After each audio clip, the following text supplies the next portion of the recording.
Today we're heading to Makogai Island. It's going to be a pretty hectic ride in. It's very windy out here and very bumpy.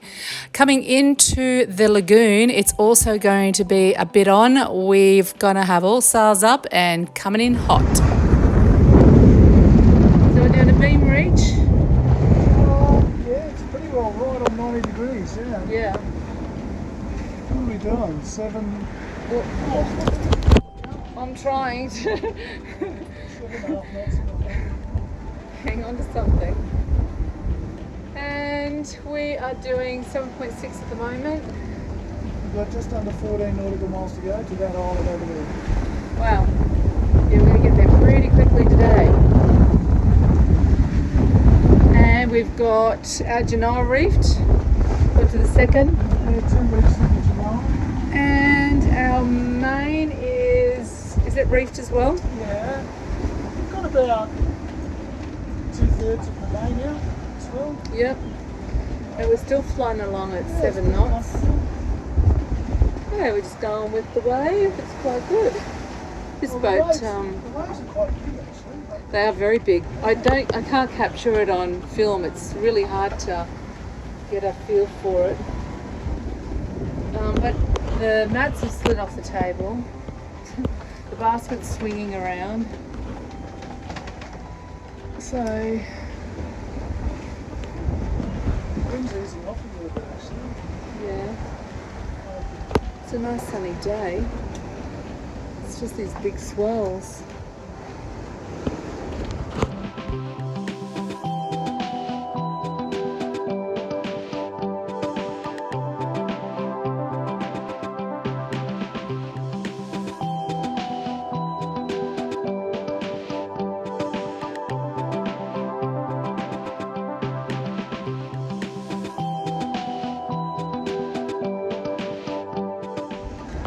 Glad I took half a seasick tablet.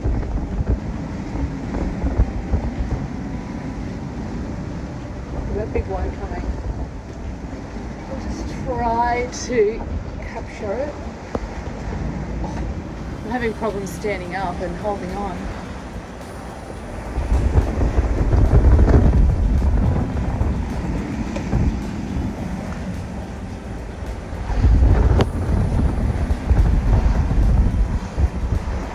Waves are pretty close together too.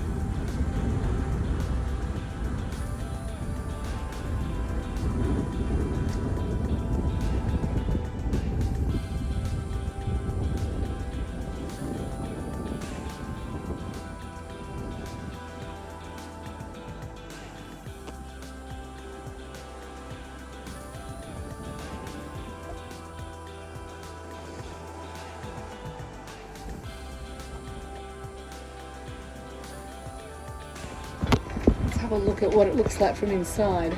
We've got things swimming around, and from the window, what our view is like.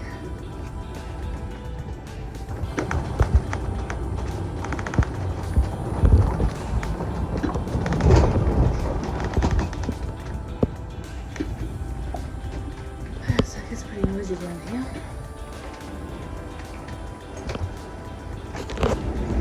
Okay, so it's too rough to be down in the galley, so I make up my cheese and cracker box. It's got tomato, cheese and crackers. It's lunch. And you just sit up here and you make your lunch up here. So we're having for lunch. How much wind do we have? 20 knots of wind on the beam.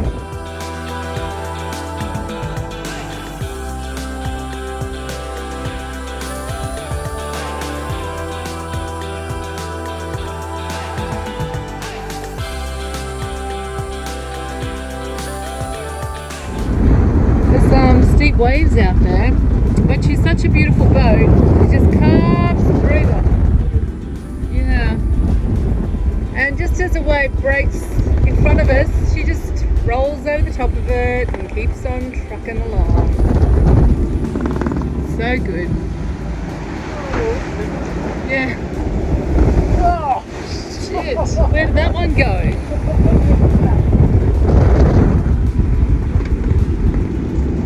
Might go down on the starboard side, have a little look.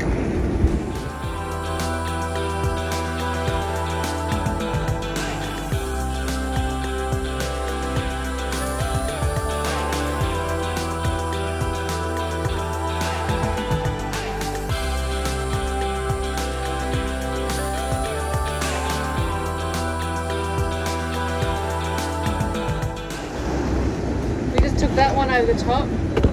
oh, just, Ah.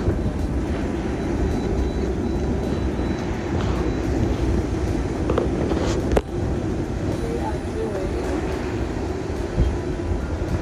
nearly 8 knots.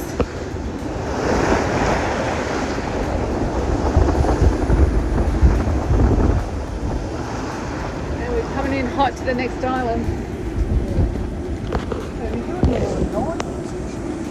Yeah, 9 knots.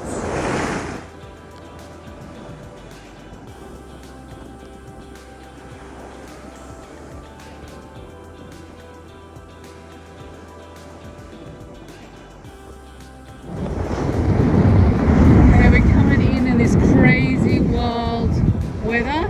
Sort of a little bit flatter through here, but I've got to find the coral. I've got to find the reef to get through. It's a very narrow gap, and it's up here.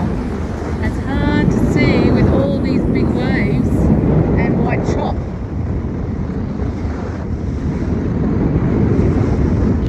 I got it, I saw it, I found it. There it is there, and there's the other one there. And we're going straight through here. I can see another bommy there.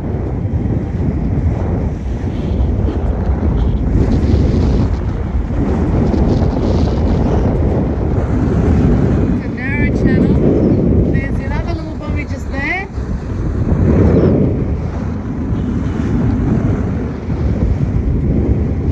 Yeah, and it's a little, I can see it's shallow. Blue water. See the black bommy? The black shadows, they're just really low laying bommies. It's those big green ones you want to stay away from. They're the ones that are shallow.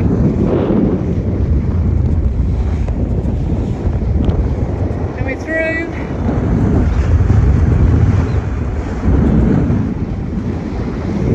Now we just have to find the anchorage. Oh, that's a relief. After this video, I will put up a small video that Rob actually made from his phone. It's a 4-minute video, Sailing Fiji Narrow Reef, it's called, 2023. He made it and it's got a lot more detail to the entrance.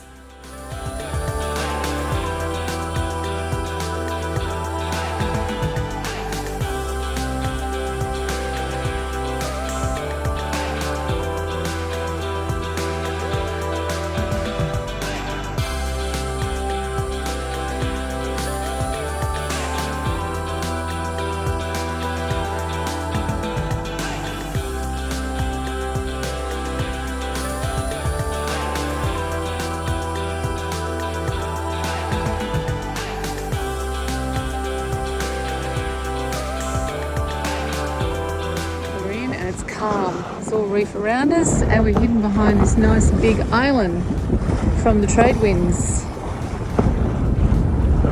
Perfect. There's already some boats here. We're going to make some new friends. This is how much Kava we've got left over. We've got that one.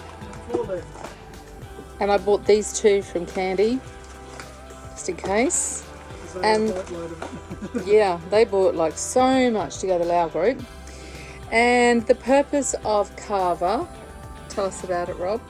It's a traditional ritual for the Fijians, this process called Sevusevu. And when you arrive somewhere. You've got to remember, everywhere in Fiji, someone owns the place. The water, the beach, the coconuts, the pawpaw, the land. Somebody owns it. A village owns it, or a family owns it, or a tribe owns it. So when you want to go and visit to any of these places, you perform this ritual with the head man or the chief, called Sevusevu, and you take some of this stuff in, this kava, and you present it to the chief. Now, most of the time, it'll be on a mat that they sit on. You take your shoes off and you sit cross-legged on it. You can't go like this. You've got to put a shirt on, and a sulu will cover your knees. The girls have got to wear conservative clothes, cover their shoulders and their midriff and their legs. And you sit on the mat, and then you present this kava to the chief, and you put it down on the mat in front of him. And if he picks it up, that is symbolic of him welcoming you into his village, and then you're kind of his responsibility.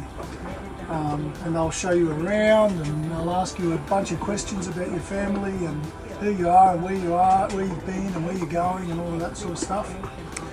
And then what they do with this stuff, they get the root of it and they grind all this up. They pound it and grind it up into a powder and run it through a sort of a Muslim cloth or an old pair of underpants or something.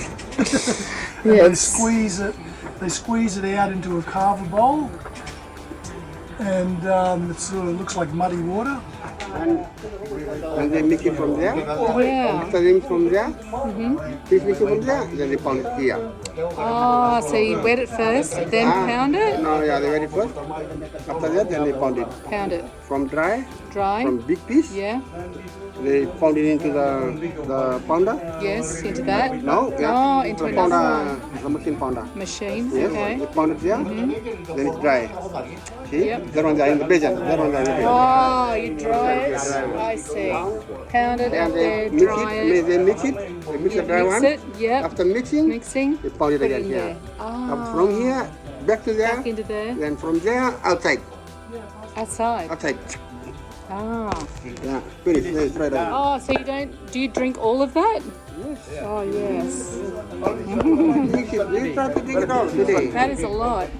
You'll be very busy tonight. Very, very busy and very, very drunk. Drunk. Too dirty again.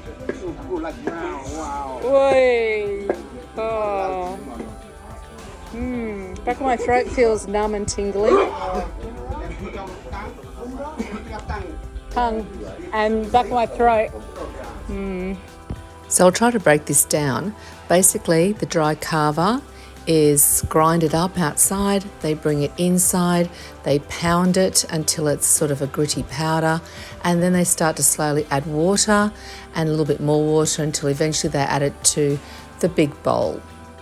And then they'll scoop out, like a coconut, half coconut shell. They'll scoop some out, and traditionally it's been a men's ritual, but I think it seems to me that now with the tourism in Fiji, they include the women as well when you take the kava. Yeah, when you share the kava with them. But it's really just a ritual for them to accept you into their space. Yeah. Yeah. Respect. Yeah. And there's a turtle. Oh yeah, I heard that there's turtles here. So we're going to go over to the village, over here, and present our kava to the chief. That's nice. We've got turtles here. That was a pretty wild ride coming in, but this is a really nice calm anchorage and a good holding. So it's good. Well, we hope it was good holding because it was a bit bouncy. A bit scratchy when I first dropped the anchor. Anyway, we're going to head over here and feed their There's a pigs. giant clam And there too. oh yes, we've got to find that. Cool, we're off. Let's go. Next week we go ashore and check out Makogai Island. It's got the ruins of the old leprosy colony and some really interesting creatures, a beautiful big sea slugs and the giant clams.